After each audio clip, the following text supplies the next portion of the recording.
যে জাতীয় সংসদে আমার কথা বলা এবং এই সাবজেক্টের উপর আমার ডিউ লেটার দেওয়া। সুন্দরবনে ক্রমাগত সেই জলদস্যু বিরোধী অভিযান চলছে। দ্রুততর সময়ের মধ্যে সুন্দরবনকে জলদস্যু মুক্ত করা হোক।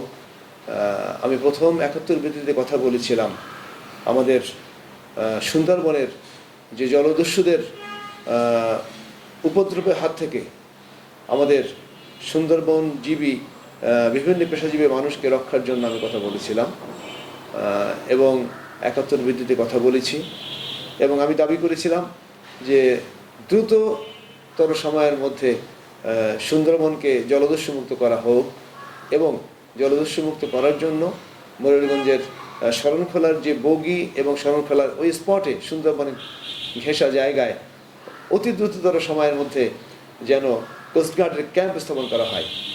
আপনি জেনে খুশি হবেন যে জাতীয় সংসদে আমার কথা বলা এবং এই সাবজেক্টের উপর আমার ডিউ লেটার দেওয়া এই বিষয়টিকে অত্যন্ত গুরুত্বের সাথে বিবেচনা করা হয়েছে। সুন্দরবনে ক্রমাগত সেই জলদস্যু বিরোধী অভিযান চলছে এবং তারা আত্মসমর্পণ করছে, অনেকটা সহনীয় মাত্রায় এসে গেছে। আশা করি অভিযান চলবে এবং আমাদের সুন্দরবন আমাদের আইডেন্টিটি, এই সুন্দরবনকে আমরা দস্যুমুক্ত করতে পারবো ইনশাল্লাহ। আর ইতিমধ্যেই কোস্টগার্ডের ওখানে জাহাজ নোঙর করেছে, ওখানে অস্থায়ী ক্যাম্প অলরেডি শুরু করে কোস্টগার্ডের টহলদারি চলছে।